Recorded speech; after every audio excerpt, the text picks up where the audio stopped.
ஒவ்வொரு விவசாயியும் வைத்திருக்க வேண்டிய வாக்கிய பஞ்சாங்கம் சப்தரிஷி வாக்கிய பஞ்சாங்கம். இந்த சப்தரிஷி வாக்கிய பஞ்சாங்கத்தில் விசுவாவசு அடுத்து வரக்கூடிய விசுவாவசு வருஷத்தின் மழை அளவு, மழை பெய்யக்கூடிய காலங்கள், எந்தெந்த நாளிலே மழை பெய்யும் என்ற விவரங்கள் நம்முடைய சப்தரிஷி வாக்கிய பஞ்சாங்கத்தில் பக்கம் 6, 7 இவற்றில் கொடுக்கப்பட்டிருக்கிறது.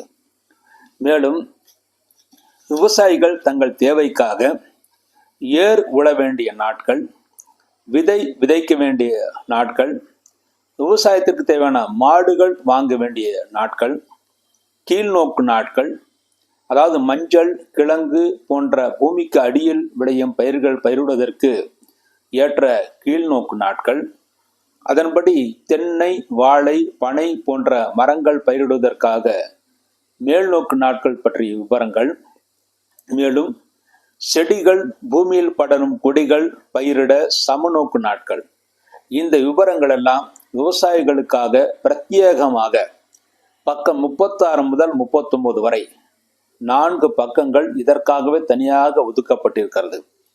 இந்த விஷயங்கள் எல்லாம் வேறு எந்த பஞ்சாங்கத்திலும் இல்லாத விஷயங்கள். ஆக சப்தரிஷி வாக்கியம் என்று சொல்லக்கூடிய அந்த பஞ்சாங்கத்தை நீங்கள் வாங்கி அதன்படி நீங்கள் பயிரிட்டால் நிச்சயமாக நல்ல மகசூல் பெற முடியும். மழை காலத்தை அறிந்து பயிரிடுவதன் மூலமாக நல்ல பயிர்கள் விருத்தியாகும், நல்ல லாபம் பெற முடியும். மேலும் வேறு நிலங்கள் வாங்கக்கூடிய அளவுக்கு நல்ல வருமானம் கிடைத்து சந்தோஷத்தை அடைய முடியும். ஆக விவசாயிகள் தங்களுடைய தேவைக்காக வாங்க வேண்டிய ஒரே பஞ்சாங்கம் சப்தரிஷி வாக்கிய பஞ்சாங்கம். வாங்கி பயனடையுங்கள். நன்றி, வணக்கம்.